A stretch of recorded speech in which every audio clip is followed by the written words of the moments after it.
Welcome back to the Upper Tier Podcast, the football podcast we bring you each and every day on the Dynamo Podcast Network. Head over to YouTube, smash that subscribe and bell notification button.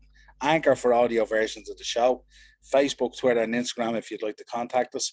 Joining me tonight, Craig, for our West Brom versus Liverpool match reaction.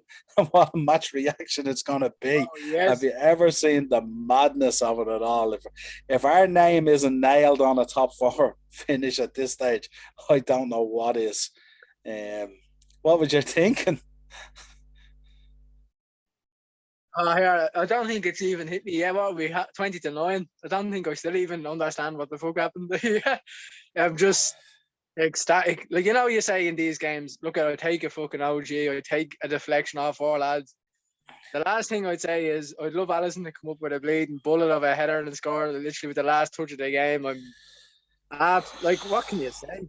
Literally, you can't write it. Yeah, I mean, when you think about the season we've had and, the bad luck that has gone against us, and obviously Klopp's mother passing away and Alisson's father passing away, I mean, we couldn't write this script really, could we? And I think as a Liverpool fan... And his form... Yeah, go ahead. His form in general, no offence to him, but obviously aside for his father's passing, his form hasn't been the greatest of either. So it's monumental for him as a person and as a human as well. Yeah, well, if we get into the game started off. We seemed a little bit nervous in the first 15, 20 minutes, and then, unfortunately for Reece Williams again, he went to attack a ball and didn't see. Was that what it was? Yeah. Yeah, he went out to try and clear the ball and challenge for it, and the Pereira, I think it was, headed the ball over him, dropped to Robson Kanu, who ran in and finished no different than Salah against United the other night. It was the exact same finish with the inside of the foot into the far corner. Absolutely sublime finish. Did we start off okay, or were they on the front? No, we started off a bit nervous and a little bit sluggish. Didn't really get into the game, and I think when they scored, straight away after they scored, they dropped into a back six straight away to invite us on. In other words, break us down now if you want. And we literally did everything to break them down. We did.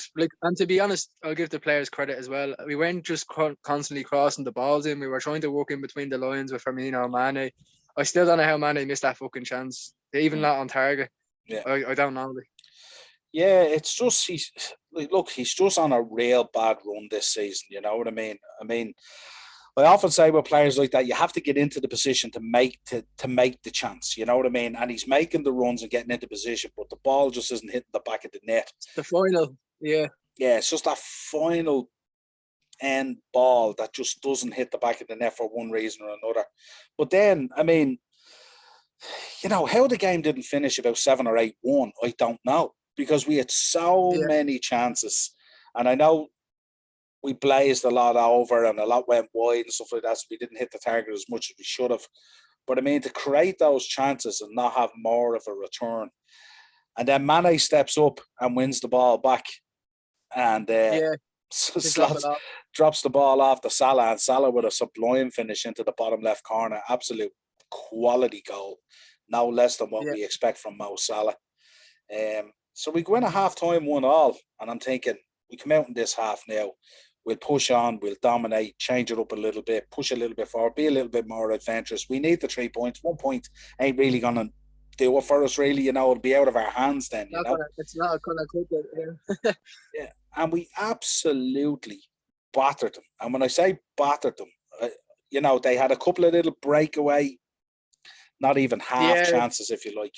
But we absolutely... Pereira had that 2-on-1, but thankfully bleeding shot. Yeah, we absolutely dominated possession, dominated the ball, dominated the chances, but just couldn't put the ball in the back of net. Trent had a couple of gilt-edged chances that he shot over. I think it was just the pressure of the situation. He was just trying to absolutely burst the net, and he had a couple that he could have placed in at the near post, and he would have put them away, no problem. And I was just thinking, as the game ebbed on and on and on, is one of these going to fall for us? You know what I mean? I wouldn't have even cared if I had to come off the arse of one of the West Brom players and shot into the back of the net. Anything at all. Whatever way possible, so we go into injury time, and I'm sure Chelsea fans and Leicester fans were doing this happy days. I'm sure they had the tweets And we and the were down, here we Facebooks go. and the Instagrams. They had them all ready to go without a shadow of a doubt. And the next thing, Yeah. we see that beautiful man, Alisson Becker, dressed all in black, head up to the box. And the next thing, the cross comes in. And the last time I seen a header finish like that was Gerrard in Istanbul. I never seen that like it. What a I header honestly from thought him. it was Nat Phillips at first. And then when I seen them grabbing Alisson, I said, I don't believe. Like, the header was so good. Yeah. I couldn't fucking get over it. Was Alisson. There was a fucking bullet into the corner. Unbelievable. Probably. Like, if Harry Kane did that, you'd be saying, did you see Harry Kane's fucking header or whatever? You know what I mean? Like, it was pinpoint. It was unbeatable. It was world class. Like, just unbelievable. And then, but as you said, yeah, go ahead. Like, I'm so happy for him. You know, the year that he's had personally and the year he's had on the pitch hasn't been great either. Yeah. You know, and just, the lads like kind of serenading him and, massive, Yeah, I know he has a new child on the way, obviously. That's right. Yeah. Yeah. And like, he did the interview after the match, and it was like, it was heartbreaking to watch him, as well as being joyful because of the game and the goal and everything else. But it was heartbreaking to hear him. He's talking about his dad, and he was hoping his dad would have seen him and all this kind of thing. And like, clearly his dad did see him. You know what I mean? His dad will always be with him. You know what I mean? But he, like, to see him breaking down and be so emotional. And he even talked about how difficult it's been in the club all season with injuries and bad luck, and obviously the tragic death of his father and Jurgen's mother. And like, we've had everything. We've had everything thrown at us this season. Everything thrown at us. And to be still in a top 4 race required, yes, a bit of luck. But I mean, we've had a lot of bad luck this season as well. You know what I mean? There's a number of times where we should have won. Yeah, there's a number of times we should have won games that we didn't, and a number, we were just unlucky and stuff like that, So it's no harm to get a bit of luck. And the timing of it at this stage in the season is absolutely sublime.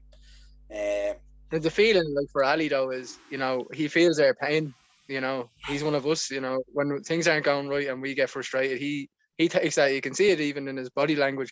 Yeah. Like, he feels that more than anyone, if so. Like, he feels completely responsible. You can see it in him, that, oh, that's me, like, that's on me, like, he's one of us, you know what I mean? And it's unbelievable to think. I mean, this team under Jurgen Klopp just keeps on rewriting history again and again and again. It's incredible. Like, I mean, 1892, and we've never had a goalkeeper score a competitive goal. Yeah. 1892, 129 years, I think it is, and we've never had a goalkeeper score a competitive goal. And that could be the ticket. That could be the difference. Like, now, we have 2 more really difficult games, but if we put them to the sword, we'll say, right, but this will be the moment we'll look back on, even if we do smash Burnley and Palace. You have to look back at this moment, as in, this was it. Like, this was the moment we, this made the other 2 wins possible if we do get the other 2 wins. Like, yeah. Because a draw was full goal. A draw was like, man, nothing to us. Yeah. Good luck. A draw would have felt like a defeat, and the top 4 race would have kind of been done, because we don't want to be relying on someone else. I'll say something as well, Niall.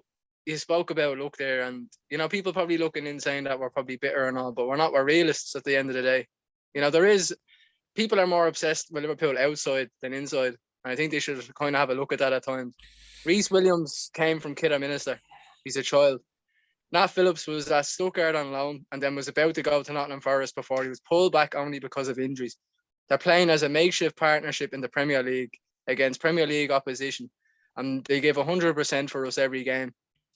Absolutely. People have been very critical, I think, of them, including myself at times with Reece Williams, about his pace and all, but when you strip it back, what do you really expect from that? It's not the starting centre-backs where we're like, yeah, this is ridiculous. Like, it's not our starting 11. It's not a reliable back line. And they've even today, like, you see Reece Williams, like, he was giving it everything. Nat Phillips the same since he's been in. Yeah, Nat Phillips is Reece is only a young lad as well, so he will improve and will get better over time. But Nat Phillips, since he's come in, has been absolutely Immense. outstanding. I mean, he just absolutely kills lads. I don't know how many lads today he loafed onto the ground. Like, he just There's no cleans clean lads with the out. feet. It's their head, and it's Yeah. just their head out there. Everything. There's West Brom players walking off. They need stitches. They're bleeding. Their heads are swollen. It's like something out of a Rocky movie. He's just I think killing lads. Kyle Bartley came out. He had like some yoke on his Yeah. second half. Un- But you know what it is as well. It's not like, oh, he's not good with the ball at his feet, or he can't, like, do this or whatever. Doesn't matter. He's old school, brute force, and he gets the job done, and that's what we need. just reminds me so much of Tony Adams or Martin Keown, or one No of those, nonsense. or the old John Scales when he played for us, or Mark Wright or whatever it was. Just unbelievable. Just what I mean. Just gets stuck in, cleans lads out, asks questions later. I think he's been outstanding. You know what I mean. And to be honest with you, even if we sign Konate and when Joe comes back and obviously Virgil comes back and all. You know what I mean? He has a serious place now. He's earned his position in that team now at the moment. Yeah, At least in each of the match day squads, and certainly to play in cup games and stuff like that. He's been outstanding since he came in. I mean, you think about the pressure that was laid on him. I mean, he's going in there to fill in for Virgil van Dijk. How many players in the world would take on that mantle and succeed as much as he has? You know what I you mean? couldn't sign someone to do that job. Think about it like that. You know what I mean? Absolutely incredible. But I just thought I'd say that because I do think they deserve, a lot of respect and credit. Obviously, they get it from within, but people look in, can comment and say all they want. We know what we have to do. We know we have 2 more games, and no one can take that away from us. If we win our 2 games, that'll be it. And yeah, we have got lucky. We've had a bad season. We accept that. We're not saying we haven't, but at the same time, we've had a horrible season, regardless of injuries, deaths, the lot. No excuses made, but it hasn't been easy for anyone, especially within the club. And to have this light at the end of the tunnel would be such a bonus. Like, Champions League football it's what we need. It's Liverpool Football Club. And it was interesting, the mentality that's there when you see the way Jurgen, when he has them switched on. Even Alisson in his post-match interview, he turned around and he says, "Do you remember what happened the last time we came through the qualifiers?" So they're already thinking, if we get in there, we just need a chance to get these guys back next season, and then we'll show the world what we're really made of. And like mental memory, isn't it? Yeah, you can see that mentality of them. You know what I mean? And then, of course, you get the bitterness of our good old friend Sam Allardyce, Mr. Newly relegated, comes out talking about Jurgen Klopp being the luckiest man on the planet and all this kind of thing. And I'm just thinking, you're probably the luckiest man on the planet, because we should have bet you about 8-1. What are you talking about, mate? You literally didn't play the whole second half. How is he still relevant in conversations? Is lucky enough as it is, you know what I mean? I suppose it's, when you look at the whole managerial thing in football, like, they get rewarded for failure all the time. Yeah. I mean, this is a man who was an England manager. You know what I mean? Like, it's just, it's crazy. You know what I mean? And he built a career. He had a good portfolio. Like, he was at West Ham as well. He's Bolton. He did a good job at Bolton. Yeah, but he's built a career out of saving teams. I mean, Bolton was slightly different because he was there for a long time at Bolton, and there was a certain element of success there. But he's built a career out of saving teams, and like, just the bitterness towards Jurgen Klopp from him is just outrageous. You know what I mean? He's not on the appointment list. He's there as the emergency break the glass, and I think he should understand that. Yeah, and I think he does understand it as well, and I think he plays that kind of game. He plays up to that. You know what I mean? But I just think it's hard to put into words what happened this evening. I mean, I didn't think Trent was great tonight, to be completely honest. I thought he was off the boil. Trent. I don't know. I mean, he was overhitting. He was overhitting a lot of stuff, and obviously his shots weren't there. He was unlucky with the free kick that he took. It just barely clipped the wall and went over. Could have nestled in the top left-hand corner if it hadn't clipped the wall. But I mean, it's hard for these guys. I mean, you have to remember, for us, it's like playing 5 cup finals. You imagine playing 5 cup finals. This is what it's like. The pressure is on. And the enormity of this is unbelievable. Like, you hear about, I know City have gone on and won the league, but like, for us to get top 4 this season, I think it's for our club, it's the equivalent of winning the league, because, if we don't get top 4, we're going to miss out on all the money that the Champions League brings.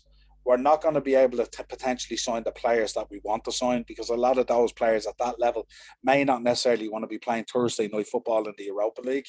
which is understandable. And I just think it's absolutely massive and so imperative to the continued development of this club under Jurgen Klopp and FSG that we get top four, and get top four every season as a minimum, because that's where our success will come from.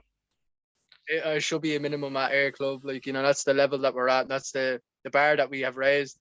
You know, no one could have predicted how this season was going to pan out and everything that's gone along with it. But if we get in there, you know, people will have a look over their shoulder and say, like, these lads are coming back. You're playing with Van Dijk. You're playing with Mo Salah. You're in Europe. You have Jurgen Klopp as your manager. It's very appetising, you know. In the summer, you're looking at a big move. Liverpool will be part of the conversation if they're in Europe, obviously. You know.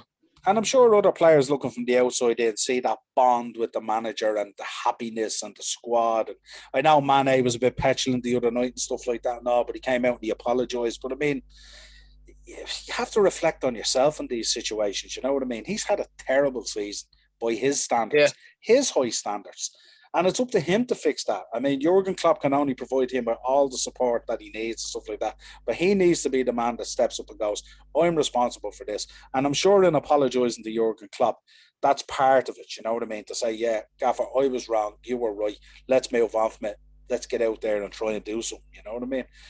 But I just think it's... You can only play our way out of form. You know, you can only play our way out. You can't take a break or sit on the bench for 2 games and you'd be grand. You have to play our way out. You know, it could come down to Crystal Palace where Neil All Mane hits one into the top corner. Here we go. It just happens. Like, football is crazy like that. Like, you know what I mean? Yeah, well, what we do now is we move on to Tuesday and we see what happens with the Chelsea-Leicester fixture. And then Wednesday we have Burnley at Turf Moor. There's going to be fans back. We have to raise ourselves again. We have to go at it again. Sean Dyche would like nothing more than to put us to the sword again. I mean, he wouldn't be a big fan of Jurgen Klopp or of Liverpool Football Club. So we have another big cup final again on Wednesday, and then we go to Sunday to Palace. So hopefully we can get the business done against Burnley on Wednesday and move on to Sunday and give it our all. But it's going to be intriguing.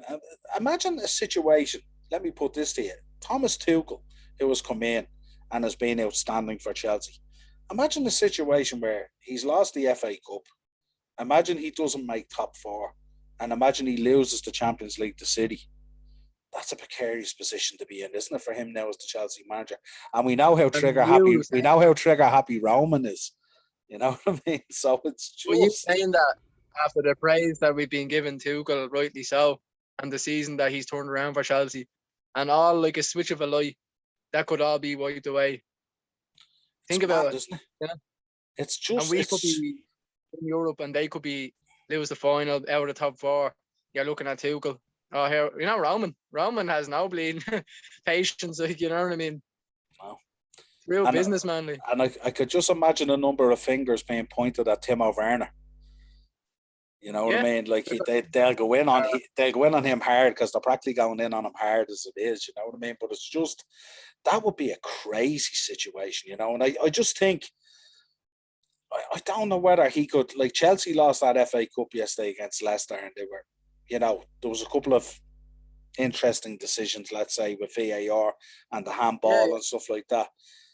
But it'd be hard to deny that Leicester weren't the better side. But it's just, it's an interesting conundrum now coming up. A lot of pressure on that game on Tuesday. And it'd be interesting to see, like, Leicester are flying high with the win in the FA Cup. Is Tuchel going to be able to raise that Chelsea team again to come out and perform? Imagine a situation if Leicester beat them on Tuesday. You know, and let's say we beat Burnley. We only need a draw against Palace. Leicester want to be in the top 4 as much as us, like, you know what I mean? They don't want to be coming out with themselves. And based on the season, deservedly so. Deservedly so based on the season. You know what I mean? I'm delighted for Brendan, though. You know that. I'm delighted for Brendan. You know. Yeah, absolutely. And the interesting conundrum there, I mean, you have to remember, he served his time with Jose at Chelsea. Yeah, he was a coach for the younger team as well. So it's such an interesting conundrum. The whole season, the jigsaw is starting to assemble, and there's only a few pieces left. But I'd be so if we didn't make top 4. I'm actually. It's only in the last 2 weeks I've started enjoying the season.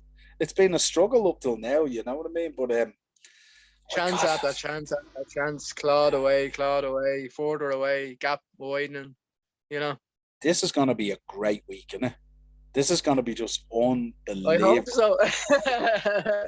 Surely, look, I mean, if you look at what happened today now, it's hardly going to be, you know what I mean? I wouldn't count my chickens before they hatch, but if those boys can't get themselves up and Allison for that game on Wednesday, I mean, they got to get in there and they got to make it happen, don't they? They got to get us to Sunday. What I'm really happy about is that Leicester and Chelsea can't even wait to see what happens with us in Burnley. They have to play their fixture and go for it, both of them. Literally, they can't wait to see what goes on. You know. Yeah, and a draw pretty much is now good to either of them. I'll enjoy it. I'm mutual. I'll sit back and relax and enjoy it, and hopefully get the job done on Wednesday. Yeah, we could sit back on Tuesday, let the heart recover again now after today. But yeah, what a cracking game! It was just crazy from start to finish. What do you think? What do you think yourself about how it's going to play out? Your own opinion, your own feel. We can't really predict, can we, how it's going to go down? But what's your gut feeling? What's your gut feeling?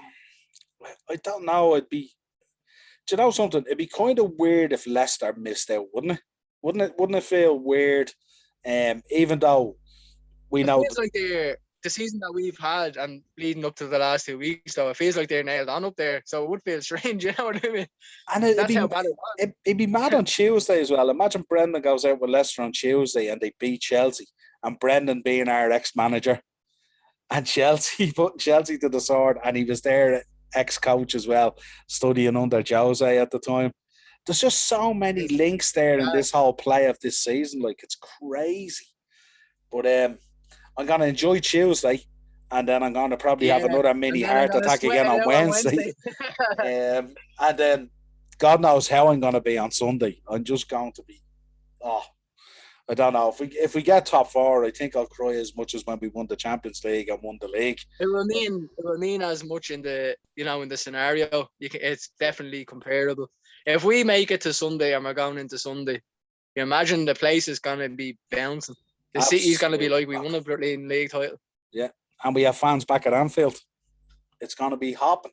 Which is going to be hopping. Yeah, it's going to be like we've already been in the Champions League. But imagine they'll all be told to sit around the stadium for social distance and all, and they'll all turn around and go, "No, we're all going into the cup. Less of that now." See you later. Yeah. Do you know, if we do get top four though, as well, that might rekindle a lot of people's fire for the club. You know, as in form might come back and everything else with it. You know, imagine after such a horrible and a personal horrible season for the likes of Mane, but that might just give you that bit of like, you know, oh my God. And like, you know, that bit of lift that we're actually going to play European football next season with the club. Yeah. And that we put this season behind us. We got top four and we're off and running again. Well, I think we'll be back next season. I do. Let's get everything back together again.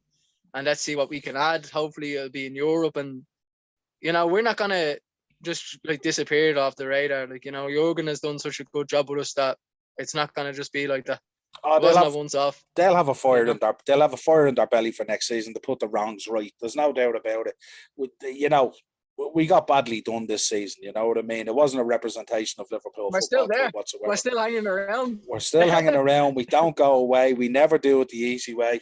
If you want dramatics and you want something to like cherish, you know, be a Liverpool fan, because they, you know, they never let us down at times, you know what I mean? It's just unbelievable. The history that we write and the moments that we create are just crazy. But Craig, it's so... Yeah, go ahead. It's so good to be like a roller coaster you're on, you know, like imagine how people even feel texting, you know, from outside. I can't believe Allison, but we actually feel that, you know, it's an indescribable feeling because you literally don't know what's going to be around the corner.